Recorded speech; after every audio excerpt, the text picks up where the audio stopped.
A young girl without underwear ran desperately barefoot as bandits resembling wild dogs leisurely chased and teased her, terrifying her to her very soul.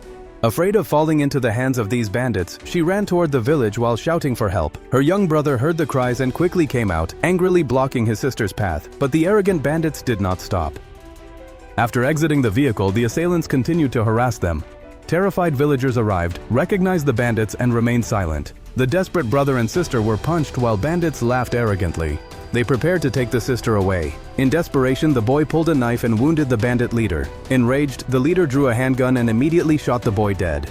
Upon witnessing a death, the armed bandits involved in drug trafficking on the Russia-Kazakhstan border avoided escalating the situation and hurriedly fled the scene. They oppressed villagers, committed atrocities, and bribed local police to collude. Furious villagers dare not speak out, and a young boy was brutally killed. Abduo, his furious father, ignored villagers' advice to let it go. Unwilling to remain passive, he reported the issue to the local police officer, not expecting that. Authorities not only ignored the bandits' crimes, but also threatened Abduo to stay quiet. Upon returning home, Abduo reconsidered and gave up, as the numerous bandits had official protection and no one to help them. After hearing this, Abduo's father became very angry and questioned Abduo, "Are we always going to be oppressed by these bandits? Can we live so wronged and hope that future generations won't suffer harm?" Finally, the old father gave him an idea to sell all the family's belongings and go to Moscow to seek help from the Russians. In reality, the Russian Security Bureau had already taken notice of this long-standing drug trafficking organization. A large amount of drugs entered Russia via the Russian-Kazakhstan border, severely impacting locals. Security arrested suspects, but the trafficking organization remains extremely cunning. After selling drugs, he swiftly fled to Kazakhstan, frustrating Russian authorities who can't cross the border to catch him. The Security Bureau believes Abdo might be an opportunity. Under the arrangement of official personnel, Abdo found a retired special agent, Andrei. He was once an excellent sniper in the Russian Special Forces.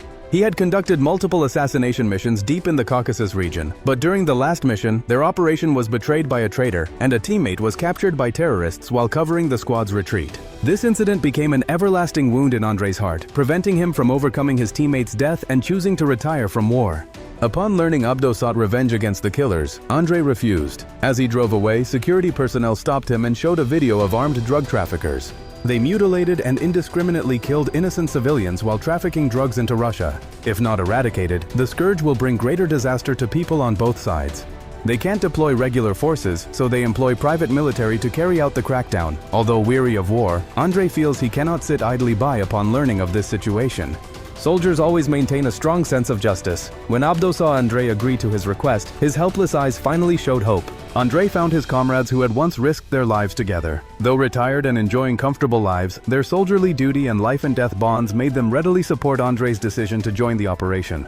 They entered Kazakhstan smoothly through the border as tourists. After everyone assembled, they split up to procure combat supplies and equipment. That evening, while purchasing weapons, they eliminated a weapons smuggling hideout along the way. After preparations were complete, the group drove to Abudo village. To keep the mission secret, they cut the village's communications and sneaked in under cover of night.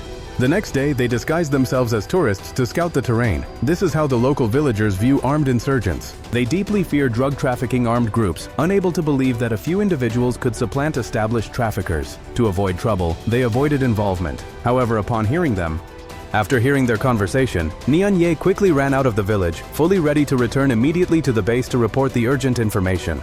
Patrolling squad saw gunfire erupt while tracking captives. Sounds echoed through valley. This drew the insurgents' attention. Early next morning, the armed group sent henchmen to the village to assess the situation. Meanwhile, Andrei's team realized the gunfire might have attracted them. They built defensive fortifications and ambush positions overnight, preparing for battle. As bandit vehicles approached, mountaintop villagers quickly signaled the squad. The squad immediately took their pre-assigned positions, and the battle was about to erupt. The armed insurgents drove in directly and entered the village. They acted arrogantly and overbearingly as usual, questioning Andrei about who they were. Andrei dismissed them, offending the armed petty leader, who then used... A man threatened Andrei with something in his hand, but Andrei calmly made a gunshot gesture. Unbeknownst to him, this was a signal for the sniper, and the armed mini-boss was immediately headshot. Then came the mercenary squad's frantic shooting. The armed militants, caught off guard, were quickly defeated, and the battle ended swiftly, leaving only one survivor. Andrei allowed him to return and informed the armed leader that the village now belonged to them. Upon hearing the news, the armed leader exploded with rage, gesturing broadly as he assembled his team to attack the village chief. A returning henchman was killed by gunfire as armed militants advanced on the village. Fearing the mercenary squad's flight, they split into 3 groups to encircle it. The mercenary squad had prepared for battle, waiting for militants to enter the village. As vehicles approached, the leading one was blown up, and the battle erupted instantly. Adi, don't move anymore. This bandit group usually oppresses only unarmed villagers, making such displays rare. When the situation turned unfavorable, the armed leader quickly retreated, leaving henchmen to continue their attack despite large numbers. Their combat abilities were still somewhat inferior to Andre's squad. Moreover, with the squad's pre-arranged defensive measures, the bandits had no way to breach the room. Before long, more than half were killed or wounded, and the remaining militants could only retreat in panic. The armed leader, seeing his fleeing subordinates, was infuriated by dozens of people. He never imagined the opposing force so strong in a team of 7. He quickly led his subordinates back to camp, but Andre's squad wouldn't let them catch their breath. That night, they launched a surprise attack on the armed camp, where only 2 or 3 gunmen were present and quickly neutralized by the team, seizing a truckload of drugs. However, upon returning to the village, they were immediately surrounded by bandits who simultaneously raided the camp and launched an attack on the village. The bandits threatened villagers, demanding Andre's squad surrender, leading both sides into a stalemate. To protect civilians, the mercenaries laid down their weapons. The team members were all indignant. After dropping their weapons, they were beaten by the thugs. One team member could no longer contain his anger, drew a dagger, and stabbed the bandit leader, but he was then shot and killed himself. Seeing his comrade fall before him, Andre was heartbroken but helpless. In the end, the mercenary team was captured and imprisoned in the ground corner. The Russian mercenary bandit leader quickly called his boss to report, intending to take credit, but he was met with a scolding. "You're an idiot for leaving prisoners alive. Deal with them immediately." He hung up the phone. He fled the room to cover up the incident, but the mercenary team had already escaped through the window. Unaware, the bandit leader threw bombs in and opened the basement to check.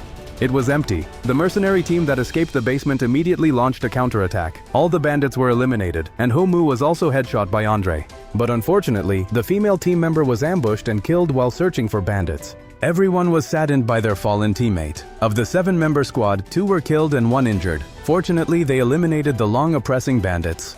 They seized a truckload of drugs, successfully completing their mission. After bidding farewell to the villagers, the squad left. However, the drug trafficking group persisted. The entire camp was raided, and they lost a truckload of goods. The squad hadn't gone far before encountering numerous drug trafficking militia vehicles. They immediately turned back to the village and repositioned to prepare, as the militia leader arrived. The Russian mercenary intended to settle the matter, prompting the battle. Both sides were elite and experienced fighters, engaging in prolonged combat without either gaining the upper hand. During the standoff, both sides started a psychological war, exchanging insults. Unexpectedly, they discovered the mercenary leader was Andre's former comrade, leading both to lower weapons. They slowly came out. After many years, the 2 old warmates. Please like, subscribe, share, and donate to support Mingjing and Diandian's column. When he learned that Andre's squad was fighting for the local villagers, he expressed his willingness to withdraw, warning Andre that the drug trafficking group's influence was rampant and drug militias wouldn't easily let them go. After announcing the village mercenaries were too strong and that they neither wanted nor would lend the money, Malyanka told the armed leader and then left the village with his men. Reinforcements from drug trafficker militants quickly encountered Malyanka's retreating squad, leading him to carefully decide to assist his comrades. Driven by camaraderie or to help villagers, he saw no reason to stand by. His teammates unanimously backed Malyanka's proposal and ambushed the drug traffickers' reinforcement squad midway. After a fierce battle wiped out the reinforcements and killed Malyanka, the armed leader became enraged and humiliated upon learning that the mercenaries he hired had ambushed them.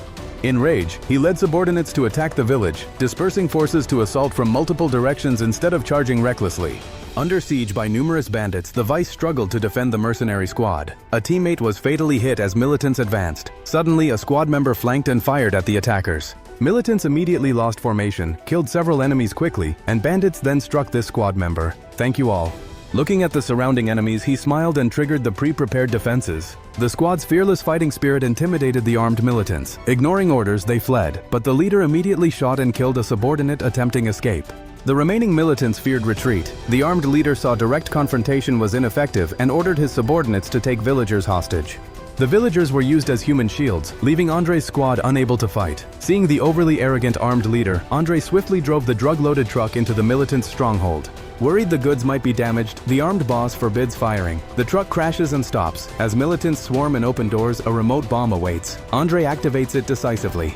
The huge explosion blasted militants away. Before reacting, villagers saw the situation change and quickly joined the fight, no longer cowardly. With the cooperation of mercenaries, all surviving bandits are shot. The armed boss is also killed by Andre with one shot, clearing the scourge for the local villagers. The movie ends here. That's all for today. Please like and subscribe. Thank you.